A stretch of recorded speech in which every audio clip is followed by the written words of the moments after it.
Thank you, Justin, and thank you, everybody, for all your hard work these past weeks and months. We would not be standing here without the tremendous effort that you all put in. Personal responsibility, putting yourselves forward, taking chances, breaking new ground, commitment to your people. All these are attributes that we believe you all possess. And they are what define our next speaker, Miri Eisen. Miri spent 20 years in the Israeli Defense Forces, where she served in various positions within the military intelligence, including as deputy head of the Combat Intelligence Corps, and was one of the first women to achieve the rank of colonel in the IDF. After retiring from the military, she went on to serve in various civic roles, including as the Government of Israel's spokesperson and the Prime Minister's International Press Secretary. Miri is currently a lecturer at IDC Herzliya, a regular commentator in news media, TV, and radio, a member of the Institute of Counterterrorism, and a fellow at the Center for International Communication at Bar-Ilan University. She speaks to audiences all over the world about the geopolitical realities in the region, as well as about the nature of Israeli-Palestinian conflict and the differing narratives each side holds. We invited Miri here to speak particularly about Jerusalem, about the tangible realities of the city in all of its complexity, about the lines, the boundaries, and the walls that have been constructed and deconstructed for millennia, and what they have to say about the narratives and beliefs of those who constructed them, and about the interplay of authority versus chaos and access versus security, and how these issues impact decision-making on the ground. When she isn't lecturing and offering her insights on the ground, Miri is often literally up in the air, providing foreign diplomats and other dignitaries with a bird's-eye perspective on Israel's geopolitical realities from the dubious comfort of a helicopter. Miri, you joined us as a scholar in residence at the first ROI Summit in Jerusalem in 2006. And we are honored to come full circle and have you with us here tonight to share your unique perspective and perceptions with us. Everybody, please welcome Miri Eisen. Isn't it that sort of feeling that after that introduction I should leave? Good evening. It's absolutely amazing and inspiring both to see you all and to be talking about Jerusalem. Think about one thing right now. We're Jews in this room, and there's one thing we all share. We can say B'shana Haba B'Yerushalayim for a lot of the people here, or we can say B'shana Haba B'Yerushalayim Habnuya, those who are here inside Israel. What can be more constant than talking about Jerusalem? What do we think of within our Jewish life that isn't also connected to Jerusalem? I want to challenge you all. I want to challenge you right now to try and give you in 3 different sections, both the 3,000 years of history of Jerusalem, but also to challenge you on the idea of its constantness, to talk about both religious freedom, about security, but not just today, also in the past. And to do so, I'm going to take you through a path. And as I take you through the path, you're going to come with me on this one. At the end, I'm really going to challenge you with contemporary issues. I love the fact, Lynn, that you came up and immediately went on and in, Stacy, and that's it. That's part of what this week is going to be about. So let's dive in, start with a little bit of history, and after we start with the history, we're going to try and talk about the last 100 years that we're living here in Jerusalem. When we talk about the city of Jerusalem, in our minds, we kind of see all sorts of different things. So let's start from the city itself. I want you to look from afar. You can barely see anything. It's a map on the wall. It's a map of Jerusalem. But the map that you're seeing up on the wall is the defining line of the city from the beginning. It's the city of Jerusalem in the first temple period. It's the city of Jerusalem when at that time it starts to become the center for the Jews. When it becomes not just a capital, it also becomes the religious center. When we look at these lines of Jerusalem, when we think about the city that David conquered 3,000 years ago, that he brought to the city the Ark of Covenant, that when he brought the Ark of Covenant to the city, he was told by God, you're not the one who's going to be able to build the temple in Jerusalem. You have blood on your hands, and it's his son Solomon who's going to build in the city of Jerusalem. When you look at that map, you're looking at something that's very constant, isn't it? When you look at those walls of the city and you see that purple line in front of you, you're looking at something that we think of as could not be changing. But when we take into account the history of the city of Jerusalem, In the site itself, up at Mount Moriah, at the center, we have both the traditions of Abraham bringing Isaac, the site of where that first Solomonic temple will be built 3,000 years ago. And that temple stands for 400 years in the city of Jerusalem. But if you look at the lines of the city, if you talk about the walls, I want you to focus for a moment on two issues. On security, which is what walls are about, and about water, which is also what security is about. You can't have a city without security and water. If you build walls and there's no water, you're not going to be able to live there. And what's amazing about Jerusalem is how those two combine with the religious essence. Because when we pass on in time and we add on the magnitude of the city of Jerusalem 2,000 years ago, at the height of the Second Temple period, when we talk about that city then, look at how the city grows. So is Jerusalem constant or not? It's a city that grows. Not just the city itself grows, but the walls that define the city itself grow in time. From that initial first temple city that grew in its own time period to the second temple city that grows and grows and grows, we have historians 2,000 years ago, like Josephus, who sits down, writes a book, and describes for us a first wall, a second wall, a third wall, growing in and around the city of Jerusalem, showing us a city that at the end of the Second Temple period is going to have some of its best descriptions, not in a document that usually we talk about inside the Jewish setting. Because when you open up the New Testament, when you read the first 4 books of the New Testament, when you read the stories of Jesus, he's coming to the temple in Jerusalem that stood here at the time of Herod. He's coming to the city of Jerusalem that stood at that time, and you read those descriptions and you transition into another religion, into another ideology, and look at how the walls themselves change. When you talk about those walls are something living. They are archaeological that we could look at today, but we're talking already about 2 religions that come into the heart of the city, because the heart and the essence of Christianity as a religion takes place in the holy city of Jerusalem. The only place on earth that for Jews is holy in a tangible way, the only place that had something that came directly from God onto earth, the tablets in the Ark of Covenant, stood here at the heart of the city. When we talk about the city itself, when we see all of these different lines, and you can't read it, and you're looking at all these lines, and you can't figure them out, look at how the lines aren't even on top of each other. There was one city built, and on top of that, different city lines, because when you build walls, they're not as constant as you think. Walls are things that change. They change from the first temple period to the second temple period. When you go to the end of the second temple period, the destruction of Tisha B'Av, the city that will be built here afterwards, we get to what is, to me, perhaps in our history, almost the biggest anomaly after we talk about modern day times. What we're looking at right now in the yellow is a new city. It's not just a new city, it's Jerusalem, right? Ladies and gentlemen, it gets a new name under the Romans. It's called Ilia Capitolina. Not only does it get a new name, it gets a new city line. It gets a new city wall. So perhaps walls aren't as constant as we think. Walls are things that change. When we look at the city that both changes its name and changes its walls, we're talking about the time period of the Emperor Hadrian. One of the things about the Emperor Hadrian is in gaps. You're going to be talking about gaps all week long. There are so many gaps between 150 Jews who are sitting inside a room. We have 175,000 different opinions. Let's talk for a moment about Emperor Hadrian. Come to Israel, talk about Hadrian. Who's Hadrian? Hadrian of the Bar Kokhba revolt. He's the bad guy.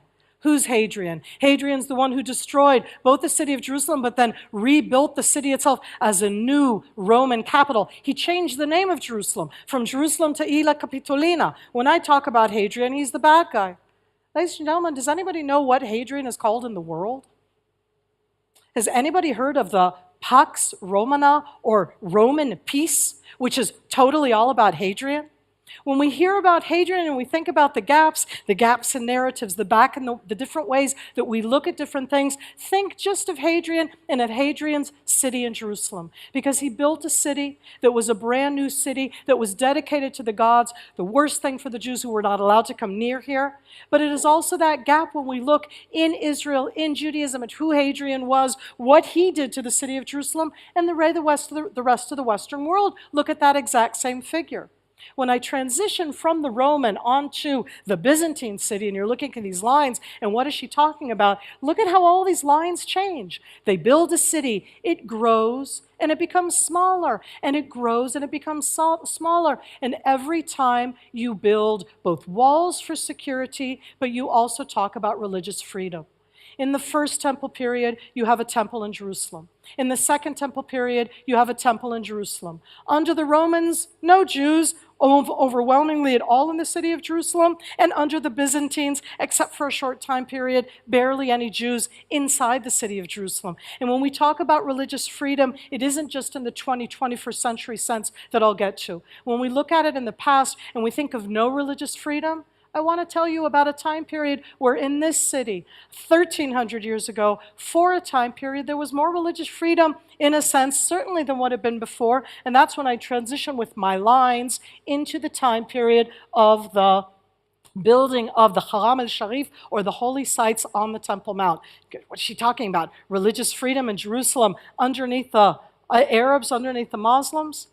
In the year 637, this city is conquered by the early Arabs. They're coming out of Arabia. It's already after the death of Muhammad. They already have a tradition that connects the area of Al-Aqsa to the religion. But I'm not talking about that for the moment. I'm just talking about the way you respect other religions.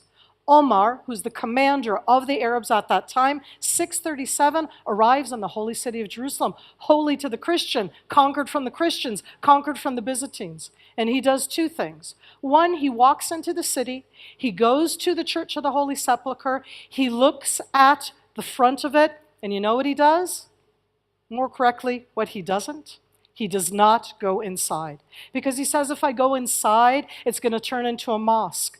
Go, in these coming days, you're going to be going into the city, into the walls, seeing the different aspects. Opposite the Church of the Holy Sepulchre, for the last 1,300 years, is a mosque. It's called the Omariya. It's directly across from it on the far side of the courtyard. And if you talk in a sense about religious freedom, about access, about what it means, think about Omar, who 1,300 years ago came on and in and said, I won't go into the church because that would turn it into a mosque. I'll pray outside of that.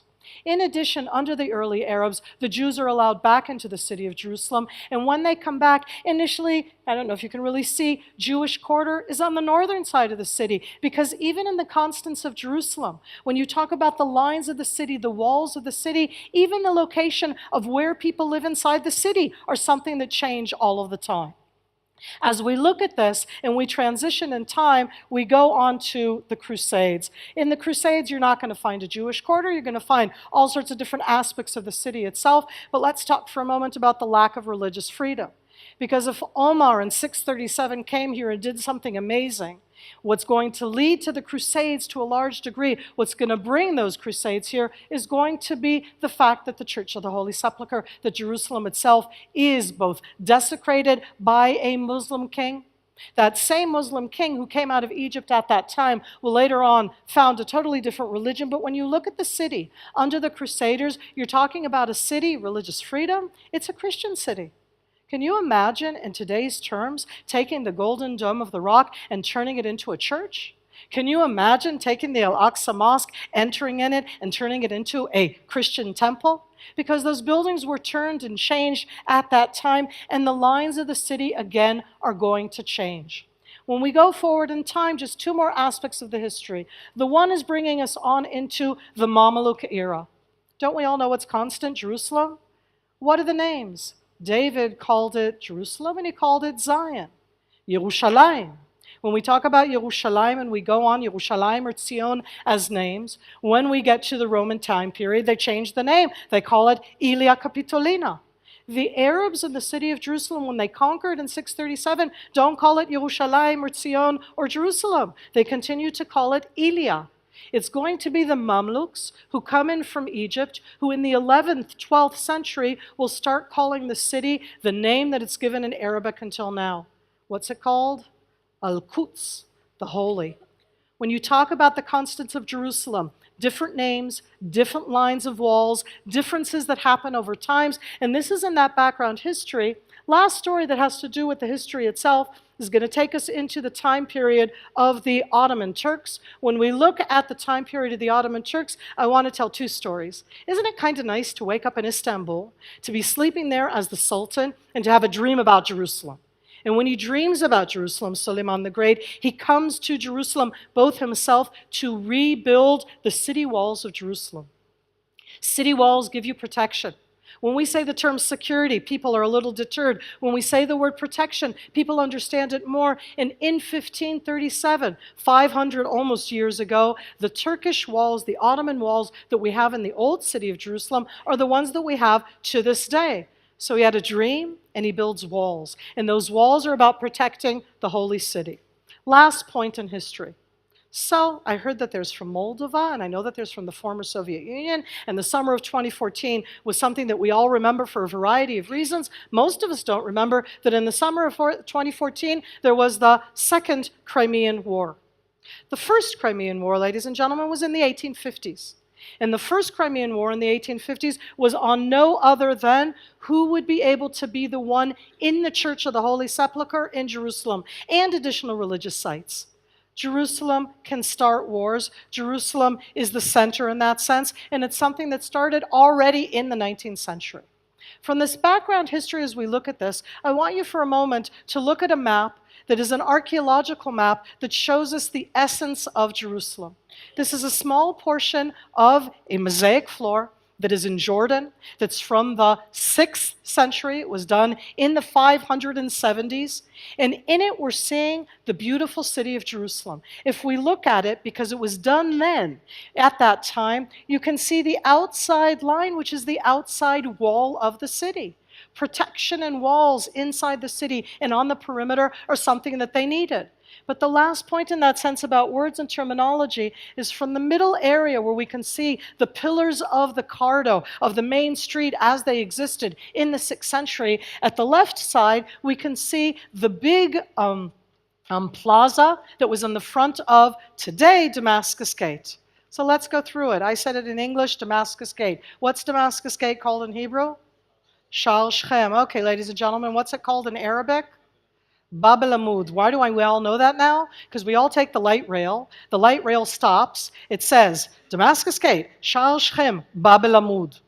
Bab el-Amud. Where's the Nablus, which would be Nablus? Shem. Where's the Dimashq, which would be Damascus? Why do you call it Bab el-Amud? And in Arabic, the name itself of the gate of a pillar is actually shown here on the Madaba map, a map which was done in the 6th century, where in the middle of that little area on the left side, you can actually see that pillar. And look how you see the same gateway called 3 different names in the 2017 and the way that it's commemorated over the history.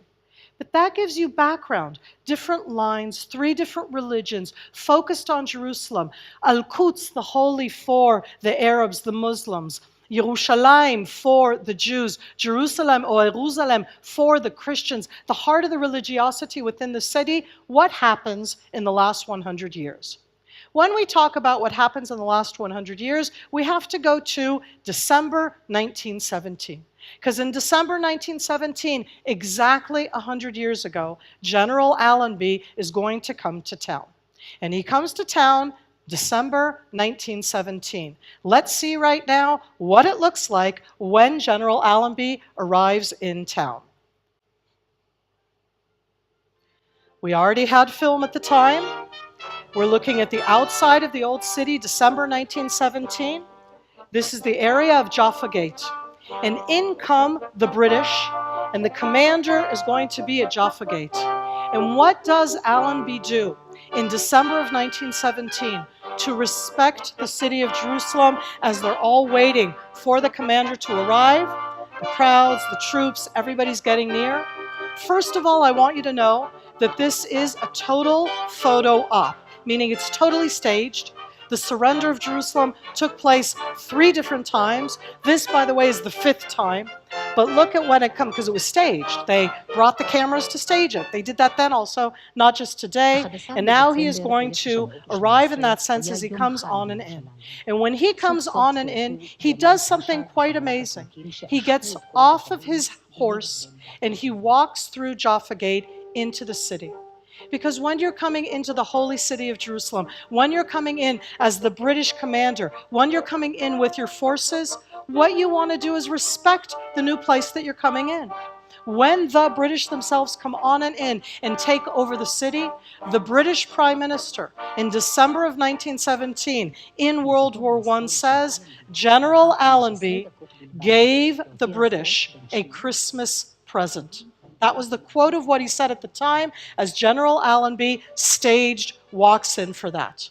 So we're going to stop the movie for a moment, and we're going to go on in time and talk a little bit more about the implications of the last 100 years. What does it mean that Jerusalem itself as a city is one that has been here in the last 100 years? In the rule itself, under the British Mandate, I went way too far, the initial proclamation of when General Allenby comes into the city. It's a military commander. He's conquered the city from the Ottoman Turks. He proclaims martial law. And what does the military commander say? What does the security of the city say? It's all about freedom of religion. It's all about Jerusalem being for all three religions, for all of them to be able to be inside. And the British Mandate, in the 30 years that they rule here, from 1918 until 1948, overwhelmingly are focused on this idea of the freedom of religion within the city itself. When they look at the city, they start to decide how to plan it. There's a term that we talk about today, and you're going to be talking about it throughout the week, the Holy Basin. When we look at the term itself, and inside this map, there's a portion there which is talking both about the Holy City and about the Holy Perimeter. When we talk about the Holy Basin, we're talking about a geopolitical term that was invented by the British. Why did they invent it? So before, you had different people showing their favorite places in the city of Jerusalem. So I'm one who loves the views themselves, and from the Cherevaux Plaza you can look, but I have to tell you all, the absolute best view inside the city of Jerusalem is from the United Nations compound on the south side. You sit there and you look. And what you're looking at when you look from the south to the north is you're looking at what looks like a basin. It looks like a bathtub. And at that time, it is the British who look at it and call it the Holy Basin. And they start to think about how you plan. Look at what they're doing with the walls. They're taking the walls of the old city. They're defining new lines inside the city itself, because Jerusalem is a vibrant city. It's changing. It's developing. It changes all of the time. The British Mandate will rule here for 30 years. The British do not decide at the end what to do in the future of Palestine, and the United Nations Special Committee on Palestine arrive here in the summer of 1947.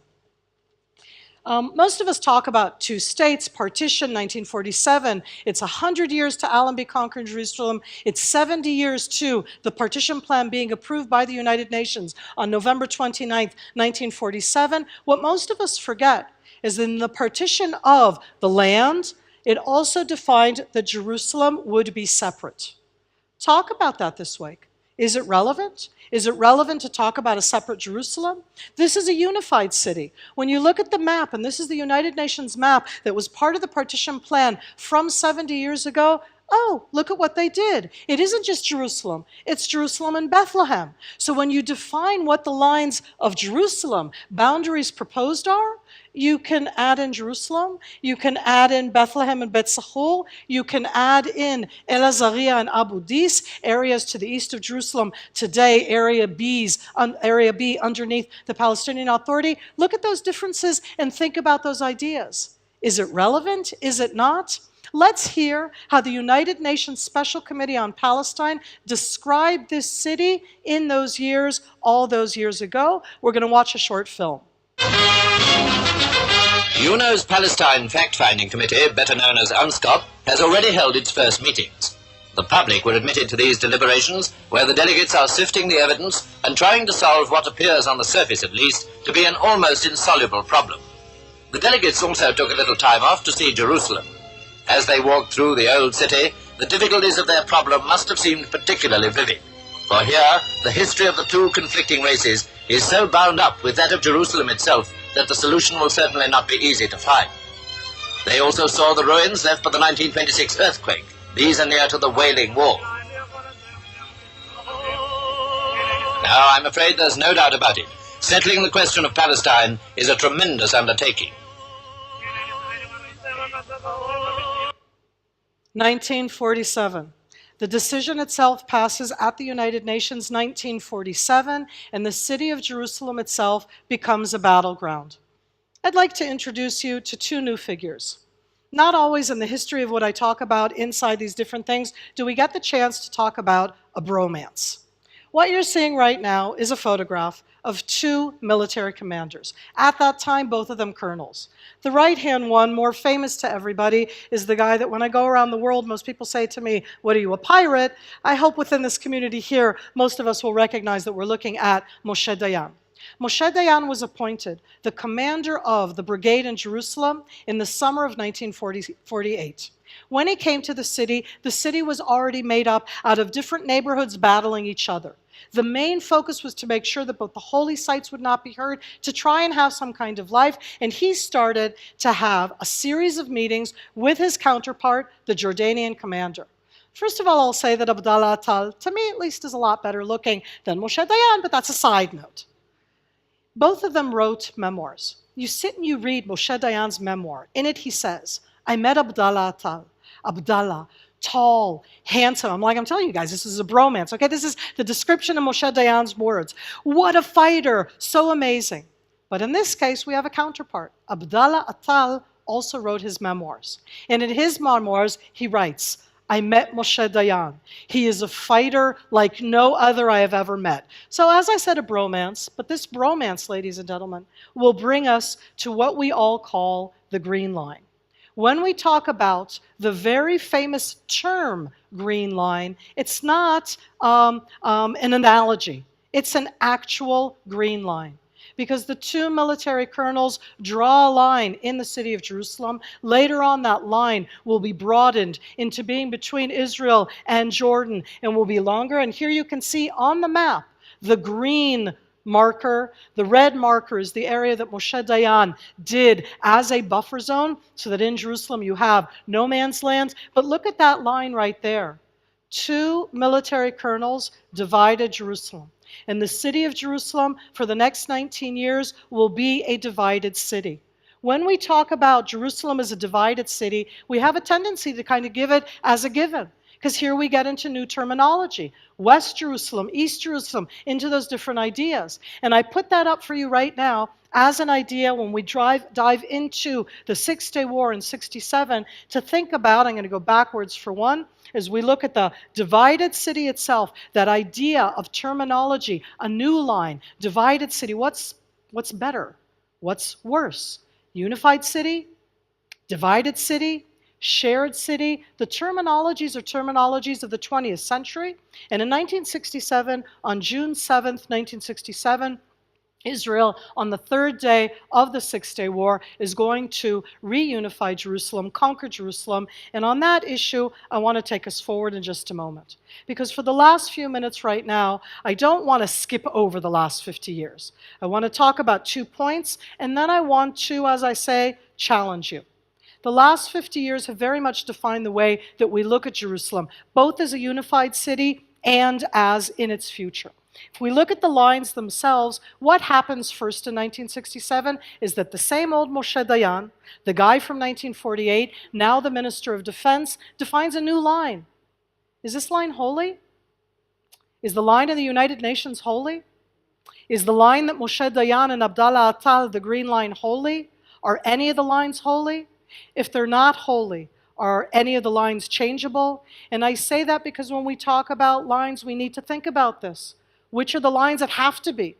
Is the 19 years the holy line? Is that the line that you want? And I'm just putting it out there as a question that I want you to think about throughout this week when it comes to the city of Jerusalem. In addition to the line that was defined by Moshe Dayan, I want to add in one more aspect which is so important, both about Moshe Dayan but about religious freedom. Over the last few weeks, there's been a lot of information that's been coming out 50 years to the Six-Day War. It's June 7th. Okay, I get goosebumps saying June 7th. I freely admit it. That's the day where we're going to have Motagul say, Har HaBayit b'yadenu, the Temple Mount is in our hands, 50 years ago in June of 1967. A little known story. June 7th, 1967. The battalion that arrives in the Old City, goes through Lion Gates, gets to the Western Wall, puts a flag, very famous, on the Western Wall. And then they're all up on the Temple Mount. And there's one of the officers there who happens to have an additional map inside his thing. And he says to Motagul, who was the military brigade commander of the force, he says, Mota, I have a flag. Should we fly it on this building? This building, ladies and gentlemen, the Dome of the Rock. Mota says, sure. The officer climbs up and puts on the top of the Dome of the Rock on June 7th at 2 p.m. an Israeli flag. Moshe Dayan, patch guy, Minister of Defense, at this stage is on the Mount of Olives looking at the forces that have just unified, just arrived at the Western Wall. He sees the flag being unfurled. He gets onto the radio and he says, take the flag down. Do you want to light a fire we will never be able to put out?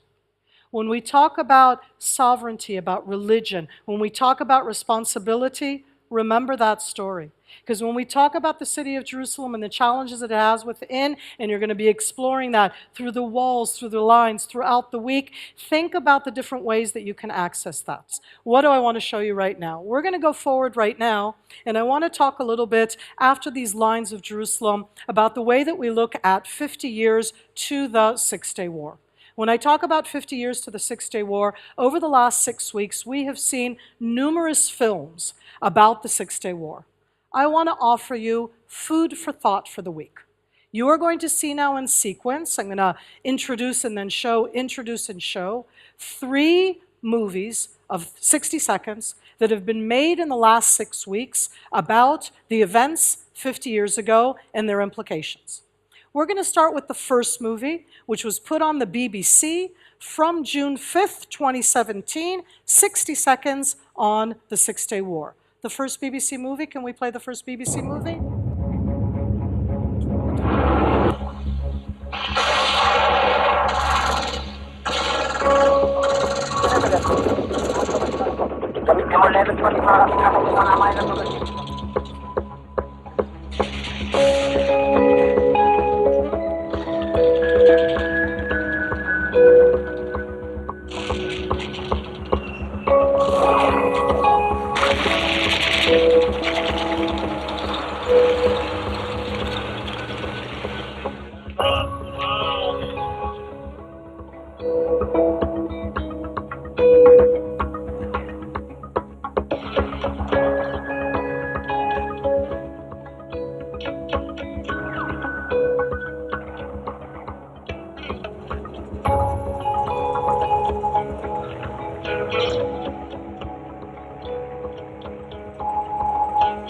The first movie that we just saw was 60 seconds that the BBC have been putting on for the last 6 weeks, showing the Six-Day War.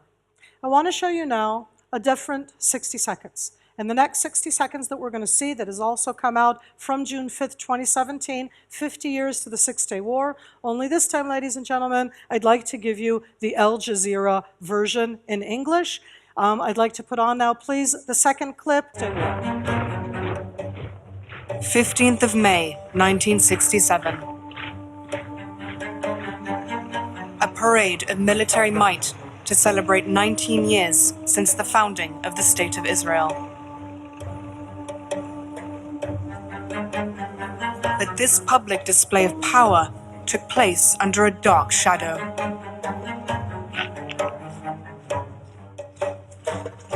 The previous day, Egyptian President Gamal Abdel Nasser had ordered his forces to take up positions along the borders with Israel.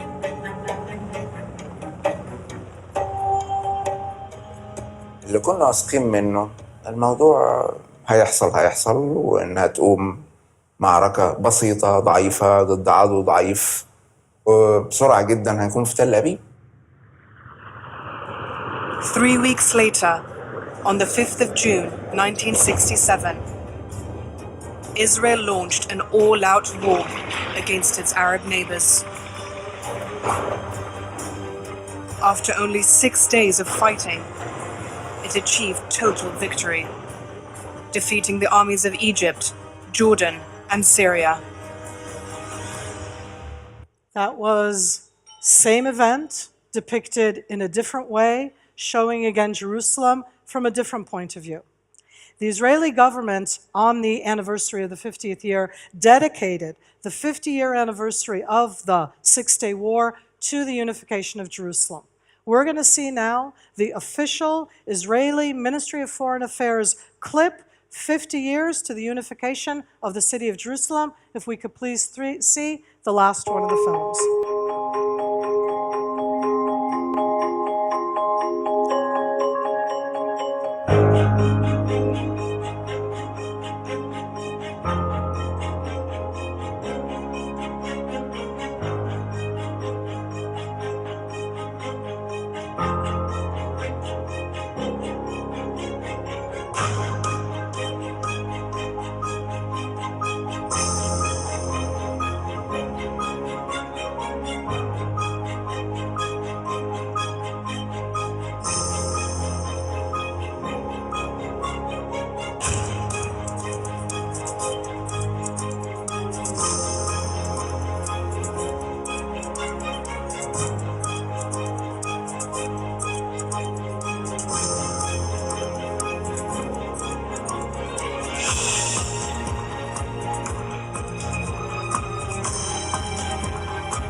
When we look right now at a picture of the Western Wall as it was in the 19th century, I want you to think about the following issues. The lines of Jerusalem are so not something that you think of in a constant way. The lines of Jerusalem, the walls of Jerusalem are constantly changing. When we think about Jerusalem as continuously being something here, when we talk both about walls and lines, these lines are things that evolve and they change over time. I want you to think about the challenges of what the city stands for. It's religious freedom, the access and security as two different ideas that on one hand, giving security is also protecting. And on the other hand, when you talk about freedom of access and you talk about security, you feel like you're talking about something that contradicts each other. And we need to talk about that. What is it about the future of the city of Jerusalem? Is it a unified city? Is it a shared city? Is it a divided city? Is it two cities? Is it one city? I'm not giving you answers. I'm asking questions. Jerusalem right now is at the heart of a lot of controversy. It was alluded to before, the Western Wall in itself. I think I watched the MFA little clip a little differently than I did last week. And I say that because within all of that is that idea both of dialogue and of opening up. For most Israelis, when we talk about Jerusalem, we're talking about what is for us so clearly undivided capital. But when we talk about lines and walls and all of the different aspects of the religious diversity within this city, whose city is Jerusalem? And I leave that at the moment as a question, and I'm open now to answer any questions that you want about the 3,000 years of history or other issues that I alluded to as we were talking. So I'm going to open this up for questions. Please feel free as I do that over there. Right now I'm going to stand over here and get some drinks. I need drinks, right? Okay. We've got two mics, one in the middle and one over there. So please, anybody who has questions, please, you can line up behind the mics and we'll take as many questions as we can. So please keep your remarks, or rather your questions, short so we can get to as many people as possible. Okay. I have a very quick question. Can you run that scene back of the praying at the wall? Because I have a question. It's kind of political right now. This one. That were men and women at the wall praying together. That was a man, there, a woman. This is a picture of the Western Wall from 1872. In it, you can see the men and the women praying together at the wall. And there's no question whatsoever, when we talk about the holy sites, they evolve. And I don't think the only thing in that sense, I mean, I certainly can talk about the present day issues, but that's bringing it out, and I'm sure it's going to come out all week. So yes, that most definitely is a picture that was on the front page of Haaretz for the last few days, very much to make a point, because until the end of the 19th century, not only did they pray together, But when they were praying at the Western Wall until the pretty much end of the 19th century, and even some Jews today, I would say, think they're praying at a wall of the temple. And it's only really in much more modern times that people are aware of the fact that they're praying at a wall which is part of the retaining walls, and there's a western one, a southern one, northern, etc. So absolutely, Lynn, that is a wall where men and women are praying together. Yeah, doesn't make it any easier. Please. Okay, wow, silent in the ranks. Talk about overwhelming everybody. Ask me about anything, go anywhere. So you went, it was a lot of history, as you say. It was. So I wasn't clear, I know there was definitely the one Arab ruler that had an open religion in the city. So can you kind of just highlight those as opposed to chronological, like other periods of Religious freedom as opposed to not religious freedom? Or just respecting all religions? So the earliest ruler who respected all religions in Jerusalem would have been Cyrus, the king of Persia. And when we talk about the beginning of the Second Temple period, which started here in and around 530 before the Common Era, when the Jews come back and rebuild the Second Temple, they're coming because at that time the Persians said, you want to build a temple? Build a temple, no problem whatsoever. We have no problem with that. And that time period won't even end with the Greeks. The Greeks initially didn't care as much. It's going to be at a stage along the way where the Greeks say, yeah, you have to put a statue of me inside the temple, that we get into the stage both of Hanukkah and other aspects that will come along the way. So that's the first one, would be Cyrus. Along the way, under the Byzantines was one Byzantine emperor called Julius, who for 2 years said, you know what, Christianity, nice and good, but we want the Jews to also be able to have freedom. At that stage along the way, it was also perceived as being something important. There was a very short time period in the mid of the 4th century, 361 to 363, where the Jews were told that they would be able to rebuild a third temple. That was a long time ago. Under Omar, in that sense, it was religious, pretty much freedom under the early Arabs. And under the later Arabs, you can see that Muslims, because it became a little bit different afterwards, that they gave space. When I say space, it isn't equality, but it is freedom. Inside Islam, they have full recognition of both Christianity and Judaism as acknowledged religions. But I'd like to tell you now one story to give you an idea.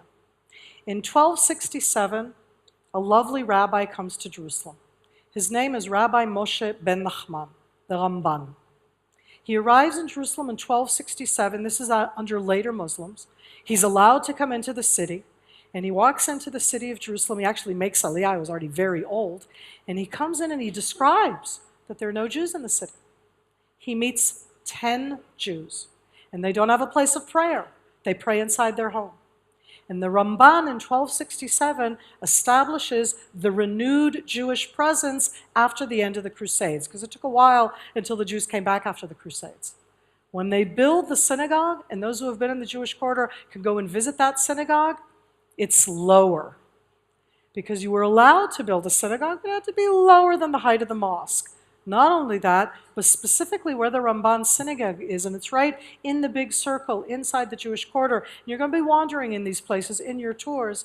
In the Jewish quarter, near the Hurva synagogue, it's below the street, and there's a mosque right next to it. So you have to have a mosque above it, and the synagogue below. So when we talk about religious freedom, we're not talking about full recognition, but it is a partial recognition. Okay? Please. Yeah. Hey, Miri, thank you. Can you talk a little bit about the economy of Jerusalem over the year? What's it made of? How are people collaborating? Does it grow and shrink through these different eras you describe? Is it internal with other cities? Nowadays, as we're talking in modern times, which I kind of skipped over, I just want to be clear on the question. Actually, all of it. I'd love to hear if over the years and as these changes are happening, how is the economy adapting to them? So the city of Jerusalem today, the capital of the state of Israel, Israel is made up out of approximately 8.8 million people. Jerusalem is edging into 900,000 people. So that's already kind of like, wow, very big city. When I put it in those terms, statistically, it's one of those challenges, but in Israel right now, Jerusalem, our capital, is by far the poorest city of its size. Meaning it's the largest city, it's twice the size of Jerusalem, it's the poorest city, And it's definitely going through a very vibrant change over the last 20 years where it's trying to bring into the city both the high tech and tourism and cultural life and bringing jobs into Jerusalem. If I talk about ancient times, in an odd way, the largest income of Jerusalem all of the years is the fact that it is a pilgrim city. It's been a pilgrim city for the Jews. Do you know how much money pilgrims bring in? Okay, I don't mean this on a personal stage, but you do realize what a pilgrim is. All of us are in that sense. You're staying at a hotel. That brings in income.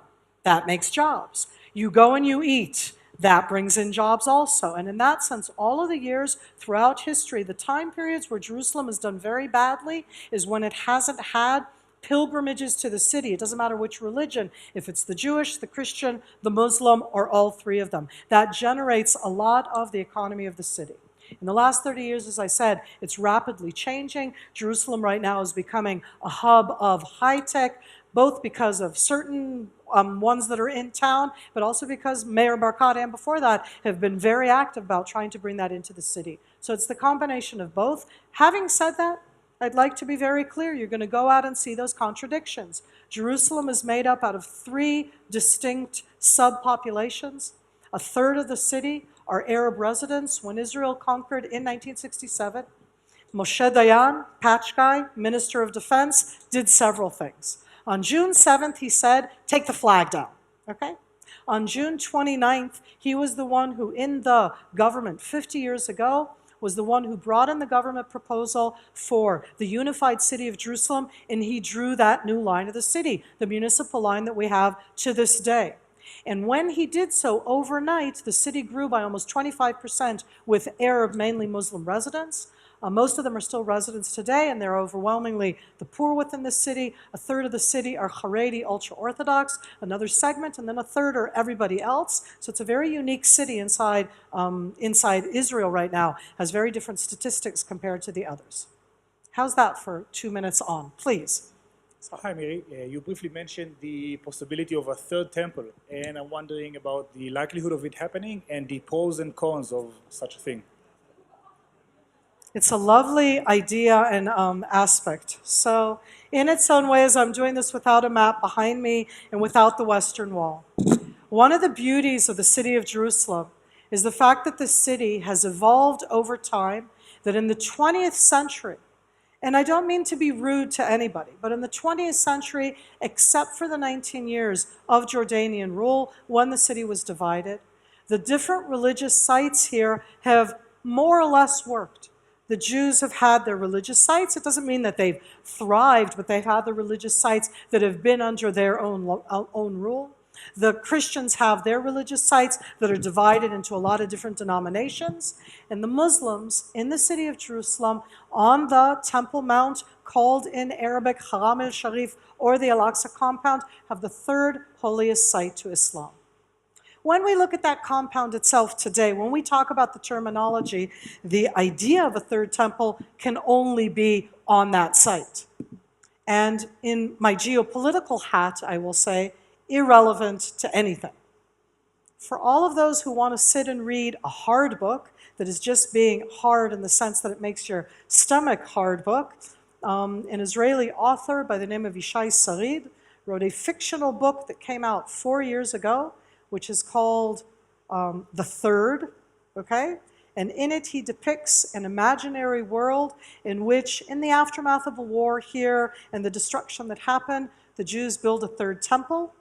And it is, as I said, okay, got to read that one to get a sense of what that is. Ladies and gentlemen, sitting here right now, okay, our Judaism, 2,000 years after the destruction on the 9th of the month of Av of the 2nd temple, our Judaism is dramatically different. Are you all ready right now for the type of Judaism that instead of 3 prayers a day, you slaughter 3 times a day animals and all sorts of offerings at a temple? I mean, we're talking about something which is very different. So there's a lot of discussion about the implications, but that's a very side idea in that sense. Could you talk a little bit? We're going to do this as the last question, okay? Please. Did anybody else want this question? Go for it, it's okay. Can you talk a little bit about the relationship between changing densities within the city and where the lines are drawn, how that forces the redrawing of lines or forces people to cross lines in different ways, and where you see that going in the next 10, 15, 20 years? So it's a wonderful both question, comment in that sense. So modern day Jerusalem, as we have it right now, is a city that's made up out of 56 different neighborhoods. When we say neighborhoods in Jerusalem, when you say you're from Jerusalem, the follow-up question is which neighborhood you're from, because that already gives you information about the person. But nowadays, just like with everything else, it changes, it evolves. It used to mean one thing, and it changes into something else.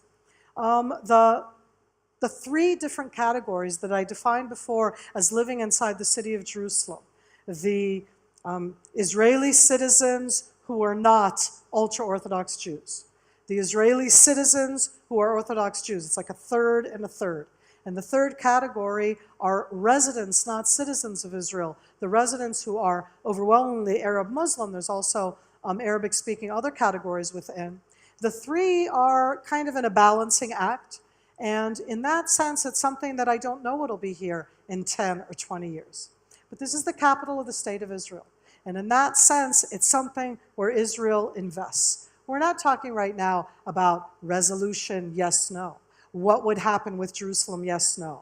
But that comes into that dialogue within over what do you do with a third of the city that are not citizens of Israel? They are residents. And that is a category which means what happens to them in the future. I think that the biggest challenge that Jerusalem does have, though, in that sense, is as a concept. And I'm challenging you with it. And I challenge myself with it. Do we unify Jerusalem? And I say, really, the city has been unified for 3,000 years. It always has been together except for 19. So is it unified? And I put it as a question. Divided? Who wants a divided city? Do we not live that way, yes or no? Is it a shared city? And I want to add in a term that I want you to think about throughout this week, because I think that the walls, the lines, these changing ones inside Jerusalem, and I'm going to add in one, I'm plagiarizing right now from Yossi Klein Halevi, but I heard it from him, and I just thought that the word is a term we should think about. When we talk about Jerusalem, ladies and gentlemen, who gets to be the custodian? Who gets to be? This city is holy for 2.5 billion Christians. The city is holy for 1.5 billion Muslims. The city is holy for every Jew. It's part of the religion. It's part of who we are. Who gets to be the custodian? I'm not answering that, which means that I'm not Israeli, because an Israeli would answer it with exclamation marks. And I'm just going to say that when you meet with a group of ROIers, I know that I'm talking to the future. I stand here, and in a sense, it's not that I feel that I'm a has-been completely, but I know that when I look at you all, you're going to discuss, you're going to have dialogue. The hardest thing to talk about in Israel right now is Jerusalem. And inside Jerusalem, it's the hard things that have come up over the last week. But that's exactly what we need to do, is to talk about them. Because if we don't talk about the hard things and we only agree about everything, then we're really preaching to the choir. So I just hope that you all have an amazing week talking, challenging, enjoying, seeing, as done with all of the senses, as Noah talked about before. So thank you all very, very much, and have a wonderful week.